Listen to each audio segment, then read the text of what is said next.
Nie ma drugiego takiego miasta na świecie, gdzie mieszkają ludzie tak wielu narodowości. Co trzeci mieszkaniec Nowego Jorku urodził się poza Stanami Zjednoczonymi. Według danych z Uniwersytetu Nowojorskiego te najliczniejsze narodowości, i tu zapewne się zdziwisz, to Dominikana, Chiny, Puerto Rico, Włochy, Meksyk czy Indie. Ilu jest Polaków? Szacuje się, że w Nowym Jorku mieszka ich około 700 000, z czego 40 000 urodziło się w Polsce. W tym odcinku chcę opowiedzieć Ci właśnie o nowojorskiej Polonii. Przekonasz się, że jest wiele rzeczy, których o Polakach nie wiesz. To jest podcast Świat. Zaprasza Wojciech Cegielski, korespondent zagraniczny Polskiego Radia.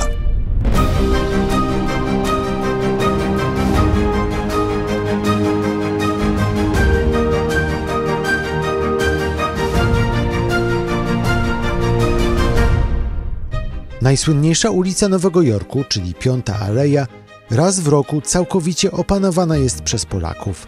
W pierwszą niedzielę października na odcinku kilku kilometrów nie ma wtedy innych kolorów niż biały i czerwony. To właśnie wtedy przez Manhattan przechodzi Parada Pułaskiego, jeden z dwóch najstarszych takich przemarszów w Nowym Jorku. W tym odcinku chcę opowiedzieć Ci, jak wygląda taka parada i kim naprawdę są Polacy z Nowego Jorku, tak na co dzień. Posłuchaj do końca, a poznasz fakty i mity i dowiesz się, czy w ogóle istnieje jeszcze taka grupa jak Polonia w Nowym Jorku, bo to wcale nie jest takie pewne. Jest czwartek, 5 października 2023 roku. Wojciech Cegielski, zapraszam.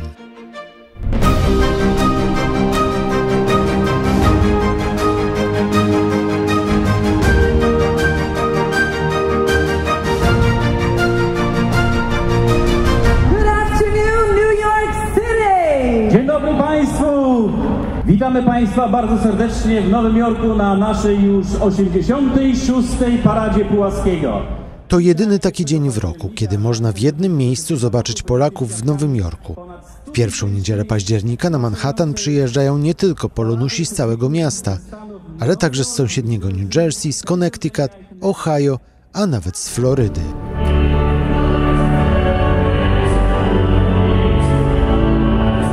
Parada zaczyna się mszą świętą w słynnej nowojorskiej katedrze Świętego Patryka, a w południe Piątą Aleją przejeżdżają poszczególne kontyngenty, jak to określają uczestnicy imprezy, czyli samochody, na których zamocowane są platformy, a na tych platformach poszczególne grupy, harcerze, uczniowie polskich szkół, mieszkańcy poszczególnych dzielnic Nowego Jorku i organizacje polonijne. W paradzie są też nowojorscy strażacy i policjanci, a na Piątej Alei jest wtedy jeszcze głośniej niż zazwyczaj. Przyszliśmy zobaczyć Polaków, tak, uczestniczyć w tym wielkim wydarzeniu dla nas. Tu jest największa ilość Polonii, która przybywa tego dnia. Trzeba jakoś to uczcić i po prostu dać przykład młodym pokoleniom. Trzeba być na paradzie. Ale to jest przykład patriotyzmu, czy to jest przykład tego, że w jedności siła? Jak to jest? Co bardziej? To wszystko razem. W jedności siła i przykład patriotyzmu. Cała Polska może być razem, nieważne skąd są. Jesteśmy z Polski, skąd jesteśmy ze Stanów. Możemy być razem i razem świętować polskość, biało-czerwona niech żyje. To, że jestem Polką i po prostu muszę wspierać swój kraj i żadnej parady nie opuściłam jeszcze do tej pory. To jest moje święto dzisiaj. A od kiedy Pani mieszka w Stanach Zjednoczonych? Od 96 roku. My po prostu tą polskość mamy w sobie, jakoś tak ciągniemy do siebie. Choć czasami rzeczywiście żyjemy obok siebie, nie ze sobą, obok siebie. Każdy chce tak sobie swoje życie jakoś ułożyć, ale jednak w jakichś trudnych sytuacjach, czy w dobrych sytuacjach ujednoczymy się, łączymy i jesteśmy razem. Prezydent Rzeczypospolitej Polskiej.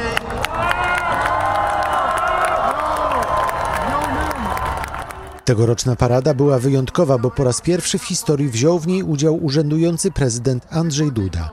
A przez kilka godzin paradę oglądali nie tylko Polacy, ale i Amerykanie oraz setki turystów, którzy tego dnia byli na Piątej Alei i często pytali, co to za przemarsz. Według służb miejskich w Nowym Jorku uczestników oraz widzów parady było w sumie 200 000.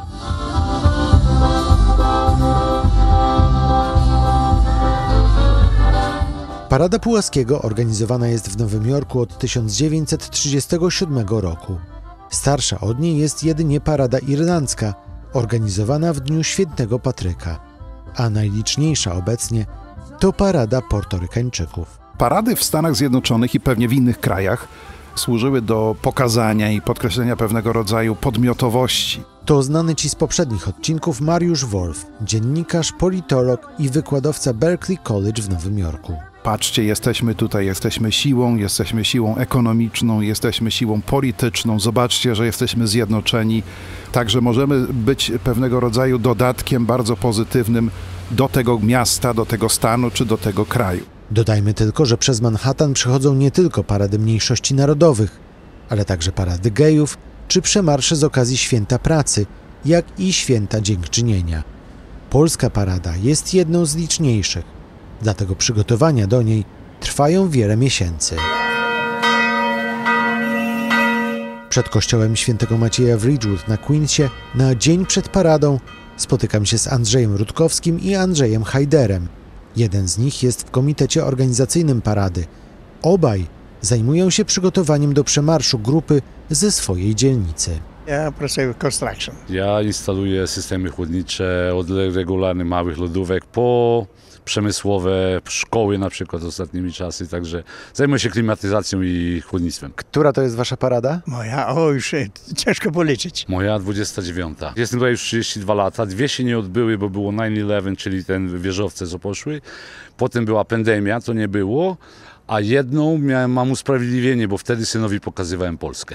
Co robiliście, albo co robicie jeszcze, bo rozmawiamy tu na Queensie dzień przed paradą. Przygotowanie sprzętu, całego wozu, który będzie uczestniczył właśnie w tej paradzie, no to trzeba w jakiś sposób udekorować i sprzęt i połączyć to wszystko ze sobą, bo będzie music, czyli muzyka. Ja, no cóż, sprawy techniczne, transportowe, po prostu staramy się przygotować wszystko. Jutrzejsze moje zdanie będzie prawdopodobnie lider publiczności. Ile czasu się przygotowuje w ogóle taką paradę? Ja jestem członkiem komitetu głównego parady, szeregowym członkiem, ale jak tylko parada się kończy, parada jest zawsze pierwszą niedzielę października. W listopadzie następuje już zgłoszenie kandydatur i wybory głównego marszałka parady i już od listopada komitet działa nad przygotowaniem następnej parady. Po co jest wam, Polakom tutaj w Nowym Jorku, po co jest ta parada? No cóż, 30 lat temu przyjechałem, to bycie Polakiem nie było zbytnio popularne. Tak jak my mamy kawały o Rosjanach, tak oni mają o Polakach. Tak zwane Polish jokes. Teraz właściwie dzięki ludziom, którzy pomogli Ukraińcom na początku wojny, każdy chce mieć jakieś tam korzenie. Nawet ci, co nie mają, też mówią, że chyba ja też mam jakieś tam korzenie polskie. Polska po prostu rozpropagowała imię Polski i dla nas jest tutaj dużo lepiej i jesteśmy inaczej postrzegani. A przez większość tego czasu, odkąd parada istnieje, jest to 86. już parada, Polacy manifestowali swoją rzecz, swoją polskość i to jest taki punkt kulminacyjny, coroczny punkt kulminacyjny tego, że my jesteśmy Polakami, jesteśmy kimś i nie damy sobie, że tak powiem, powiedzieć, że jest inaczej. Parada ma służyć temu, żeby pokazać, że Polska że jest liczna przede wszystkim. Wojciech Maślanka, dziennikarz polonijnego Nowego Dziennika, prezes fundacji Children's Smile Foundation. W Nowym Jorku, w Stanach Zjednoczonych, że stanowimy dosyć duży odsetek społeczeństwa, że Polacy stanowią poważną taką gospodarczą siłę i począwszy od prac podstawowych, budowlanych, wiele firm budowlanych, renomowanych jest prowadzonych przez Polaków, tutaj przynajmniej w Nowym Jorku, aż po naukowców, po dyrektorów dużych firm, dużych korporacji. Kiedyś to mówiło się, że to jest po prostu takie wydarzenie jak pochód pierwszomajowy, może nawet nie tyle pochód pierwszomajowy, co procesja, ale w końcu zaczęli ludzie patrzeć inaczej trochę. Wykorzystać to,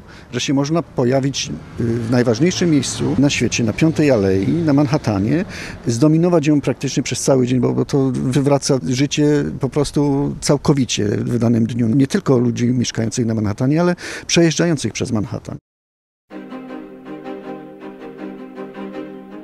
Już za chwilę dowiesz się, kim są Polacy z Nowego Jorku, a także czy istnieje jeszcze coś takiego jak amerykańska Polonia. Nie zapomnij zostawić swojego komentarza pod tym odcinkiem, a jeśli nie subskrybujesz nas jeszcze, to teraz jest znakomita okazja, by to zrobić.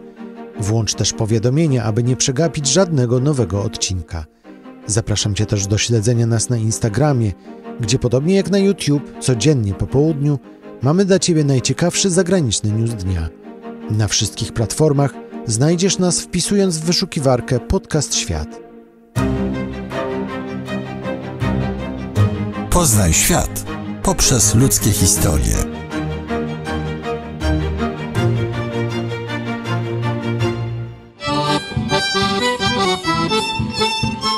W wielu oficjalnych źródłach można przeczytać, że w Stanach Zjednoczonych mieszka 10 milionów Polaków, ale w praktyce ta liczba może wydawać się mocno przesadzona. Te 10 milionów to bowiem osoby z polskim pochodzeniem, co często oznacza, że ich dziadek urodził się w Polsce, oni sami w Ameryce, ale z języka polskiego znają zaledwie kilka słów, a w Polsce nie byli nigdy. Prosta nie jest również odpowiedź na pytanie, kim są Polacy w Stanach Zjednoczonych. Ta najbardziej znana emigracja to ludzie, którzy wyjechali jeszcze w czasach komuny w Polsce, by zarobić na życie lub z powodów politycznych. Tu Ameryka jest. Dużo konkurencji tutaj. Tu się liczy kaliber człowieka. I to właśnie tę Polonię najczęściej można zobaczyć w filmach lub na wydarzeniach z udziałem polskich polityków. To najczęściej Polacy, którzy nie zawsze płynnie mówią po angielsku i mieszkają w polskich dzielnicach. Kiedyś był to Greenpoint w Nowym Jorku, teraz, po tym jak na Greenpoincie ceny nieruchomości gwałtownie skoczyły w górę, to raczej Ridgewood czy Maspeth. Ta część Polonii zazwyczaj obraca się w swoim własnym środowisku, o czym mogłem przekonać się także na paradzie Pułaskiego. Jest bardzo dużo Polaków, nawet sobie nie zdajemy sprawy, jak dużo nas tutaj mieszka. A jak często wy się spotykacie z Polakami, a jak często z Amerykanami albo z innymi nacjami tutaj? Żyjecie bardziej w polskim środowisku, czy bardziej mieszacie się? Jak to wygląda teraz? No akurat w pracy pracuje dużo Polaków, także spotykamy się na co dzień. Ja pracuję w szpitalu, więc mam kontakt ze wszystkimi narodami. Wiadomo, nie tylko Polacy chorują, zazwyczaj Polacy mniej przebywają w szpitalu, widocznie dbają o zdrowie. Mamy lepsze geny na pewno. Tylko Polski praktycznie. Dlaczego tak?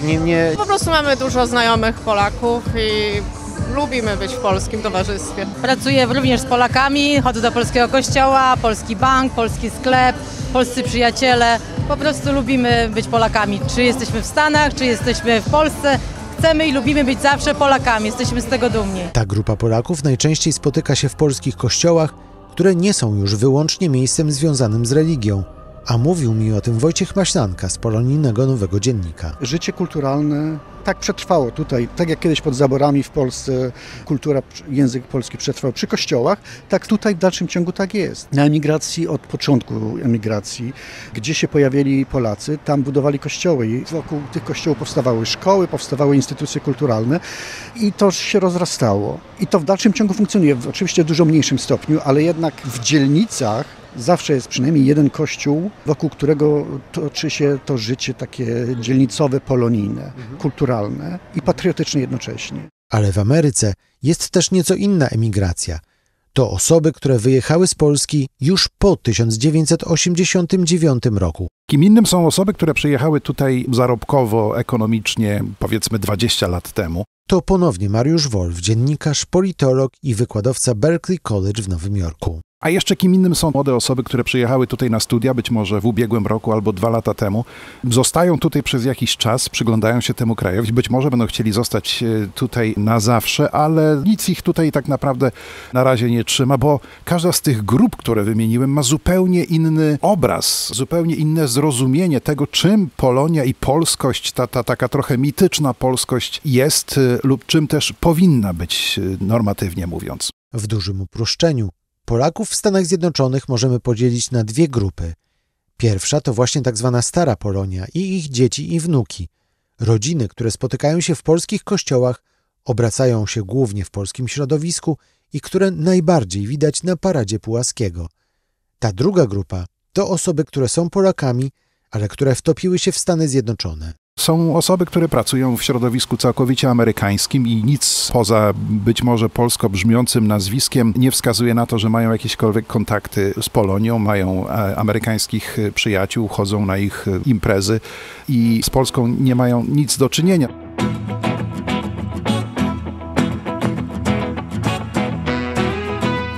W środowisko amerykańskie doskonale wtopili się też inni Polacy. Dla uproszczenia możemy zaliczyć ich do tej drugiej grupy. 11 lat temu w Karolinie Północnej zostałem zaproszony na obiad przez kilkoro polskich naukowców. To ludzie, którzy wyjechali z Polski ponad 30 lat temu jako magistrzy albo doktoranci bo nadarzyła się rzadka wtedy okazja studiów w Ameryce.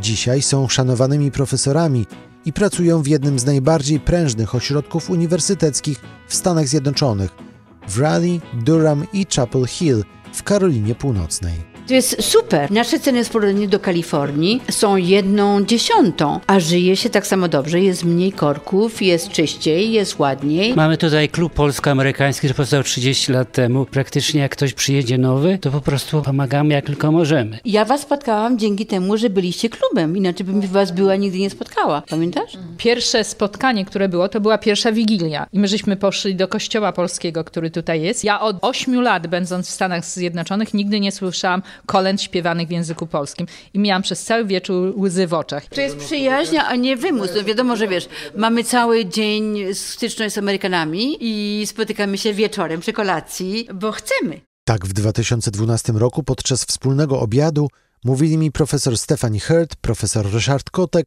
i profesor Hanna Gracz. Część ekspertów uważa, że nie można już mówić o Polonii w Nowym Jorku czy Ameryce, ale o polskiej mniejszości. Jaka jest różnica?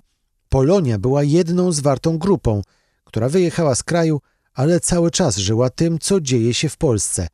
A dziś, tak w Nowym Jorku, jak i w całej Ameryce, grup Polaków jest wiele i bardzo różnią się one od siebie. Parada Pułaskiego w oczywisty sposób związana jest z Polonią, tą niegdysiejszą. Ale tak jak zmieniło się polskie środowisko w Nowym Jorku, tak zmieniła się sama parada. Dzisiaj te parady, nie tylko polska, proszę mi wierzyć, nie tylko polska, ale także czy to irlandzka, czy włoska, czy grecka, one mają oprócz takich elementów narodowych, które są w coraz mniejszym stopniu istotne, no to tak naprawdę kulturowe, być może kulinarne, być może związane z jakąś sztuką z danego kraju, nie wiem, rękodziełem, cepelią swojego rodzaju. Ciężko jest odpowiedzieć na to pytanie, do czego dzisiaj tak naprawdę służą te parady.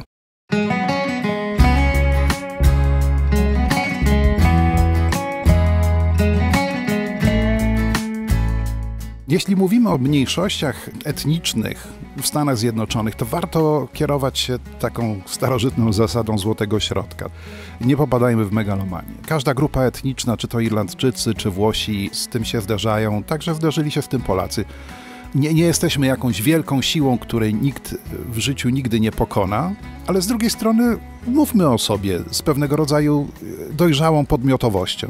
Jesteśmy Polakami, mówimy po polsku, mówimy też po angielsku i pracujemy z Amerykanami. Jesteśmy kimś, nie wypadliśmy sroce spod ogona, a z drugiej strony nie przesadzajmy z takim troszeczkę cepeliowskim patriotyzmem, który polega na machaniu flagami i być może wykrzykiwaniu jakichś haseł.